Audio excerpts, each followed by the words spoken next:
अस्सलाम वालेकुम। मालिक साकिब एडवोकेट आपसे मुखातिब हूँ। आपने अगर मेरा चैनल सब्सक्राइब नहीं किया तो चैनल को सब्सक्राइब कर दें।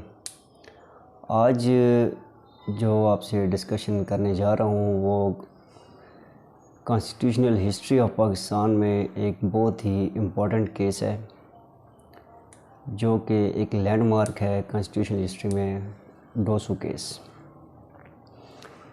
ये क्या था, कैसे ये स्टार्ट हुआ और इसका एंड क्या हुआ, डिसीजन क्या हुआ और कैसे ये एक लैंडमार्क बन गया।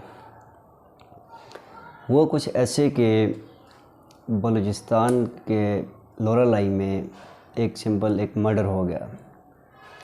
ये मर्डर किसने कमिट किया? लोरालाई का ही एक रहायशी था, डोसू।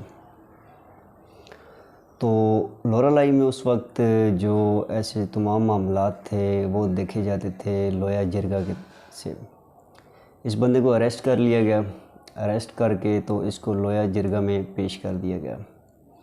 लोया जिरगा, जिसको उस वक्त बड़ी इम्पोर्टेंट समझा जाता था, ये एक ग्रैंड अथॉरिटी कंसिडर किया जाता था ये लोया जिरगा। और ये एफसीआर के तहत ये अपने डिसीजन करता था। एफसीआर, फ्रंटियर क्राइम्स रेगुलेशंस, और इसको काउंसिल ऑफ एल्डर्स भी कहा जाता था इस लोया जिरगा को। तो जब डोसू को उस जिरगा में पेश किया गया तो जो जिरगा मेंबरान थे उन्होंने इसको मुजरिम डिक्लेयर किया और कन्विक्ट कर दिया। डोसू को सज़ाए मौत सुना दी गई, फांसी की सज़ा सुना दी गई। अब जब ये सूरत हाल हुई तो जो डोसू के रिलेटिव्स थे उन्होंने इस पूरे केस को, पूरे सिस्टम को चैलेंज कर दिया। उन्होंने लाहौर हाई कोर्ट में रिट पिटीशन दायर कर दी इस जिरगा के फ़ैसला के अगेंस्ट।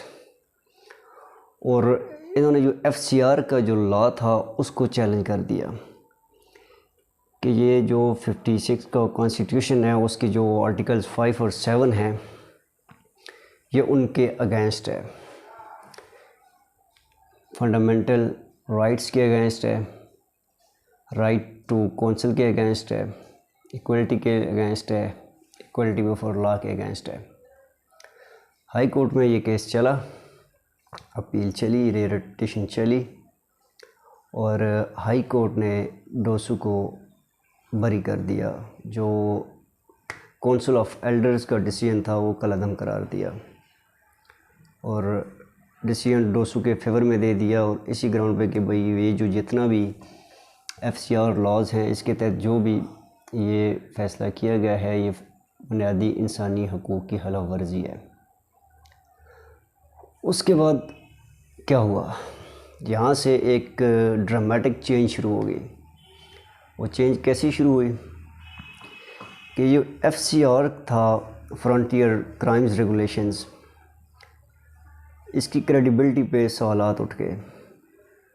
इट मीन्स कि एफसीआर के तहत जितने भी डिसीजन हुए हैं उनकी क्या क्रेडिबिलिटी है, वो नल एंड वाइड हैं। फिर क्या वो सारे केसेस जो फैसले इस एफसीआर के तहत किए गए वो बुनियादी इंसानी हकूक़ के अगेंस्ट थे?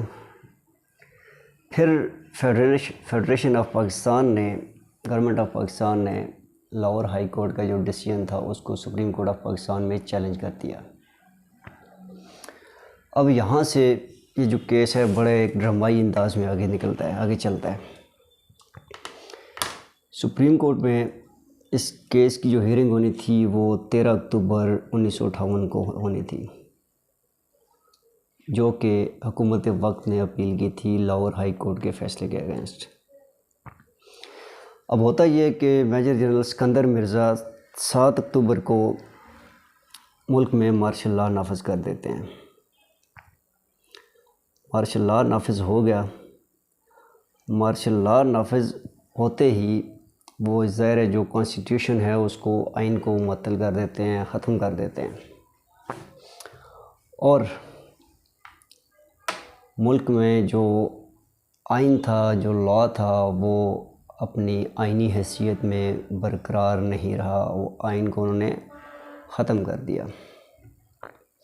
अब 7 अक्टूबर को मार्शल लॉ लगता है, 13 अक्टूबर को सुप्रीम कोर्ट ने इस केस की सुनवाई करनी है, हियरिंग करनी है। तो फिर ये थोड़ा सा चलता है मुकदमा। जैसे ही सिकंदर मिर्ज़ा मुल्क में मार्शल लॉ नफज करते हैं तो वो अयूब खान को चीफ मार्शल लॉ एडमिनिस्ट्रेटर मुकर्रर कर देते हैं। इसके साथ ही आइन मुअत्तल हो जाता है और लॉज कंटिन्यूएंस इनफोर्स ऑर्डर 1958 जारी हो जाता है। यानी कि अब जो कुछ होगा वो लॉज कंटिन्यूएंस इनफोर्स ऑर्डर के तहत मुल्क में होगा। आइन को पसे पुश्त डाल दिया जाता है। ये भी एक अलमिया है, लेकिन इस पर एक अलग वीडियो बनाएंगे हम इंशाल्लाह। अब मुकदमा सुप्रीम कोर्ट में है। यहाँ पे अब सुप्रीम कोर्ट एक दोराहे पे आके खड़ी हो जाती है। वो इस तरह के, अगर सुप्रीम कोर्ट इस केस में डोसू को बरी कर देती है तो इट मीन्स के सुप्रीम कोर्ट अभी तक कॉन्स्टिट्यूशन को ऑन कर रही है, आइन को ऑन कर रही है। तो डेफिनेटली ये टोटली अगेंस्ट ज़्यादा था मार्शल लॉ के। और अगर सुप्रीम कोर्ट डोसू को मुजरम ही ठहराती है तो इट मीन्स के सुप्रीम कोर्ट ने ये चीज़ ऑन कर ली है कि मुल्क में आइन नहीं रहा और लॉज कंटिन्यूएंस इन फोर्स जो आर्डर था उसी के तहत मुल्क रन होगा अब। और दूसरे लफ्ज़ों में सुप्रीम कोर्ट ने जो मार्शल लॉ था उसको लीगलाइज कर दिया है। और ऐसा ही होता है। Supreme court Lahore high court के जो रेट थी, जो फ़ैसला था, उसको कलअदम डिक्लेयर कर देती है। और ये कैसे करती है? ये केल्सन की थ्योरी को बेस बनाकर। केल्सन थ्योरी क्या थी कि अगर किसी मुल्क में कोई भी चेंज आती है, चाहे वो आइनी आती है, गवर्नमेंट चेंज आती है, किसी भी एस्पेक्ट से आती है, तो उसको अगर रजिस्ट नहीं किया जाता, अगर वो रजिस्ट नहीं होती तो वो एक सक्सेसफुल रेवोल्यूशन कंसिडर किया जाएगा। इस बेस पे सुप्रीम कोर्ट ने डोसू को मुजरम ठहरा दिया। लाहौर हाई कोर्ट का जो फ़ैसला था वो कलअदम करार दिया। और साथ ही अपने फ़ैसले में ये भी तहरीर कर दिया कि अब जो मुल्क है वो laws continuance in force order 1958 के तहत ही रन होगा। और यूँ सुप्रीम कोर्ट का एक फ़ैसला जिसमें मार्शल लॉ को लीगलाइज कर दिया गया, मार्शल लॉ को ऑन कर लिया और कॉन्स्टिट्यूशन को पसे पुश्त डाल दिया। और इस तरह ये केस अपने मंतकी इंजाम तक पहुंच जाता है। ये थी एक कॉन्स्टिट्यूशनल हिस्ट्री जो कि बहुत ही इम्पोर्टेंट केस था डोसू का। उम्मीद है आपको ये मेरी वीडियो पसंद आई होगी। वीडियो को शेयर ज़रूर कीजिए ताकि जो स्टूडेंट्स हैं, जो लॉ से रिलेटेड स्टूडेंट्स हैं या जो हिस्ट्री से रिलेटेड हैं, उन तक ये वीडियो ज़रूर पहुँचे। नेक्स्ट वीडियो में एक और टॉपिक के साथ हाज़िर होंगे। तब तक के लिए इजाज़त दीजिए। फ़ी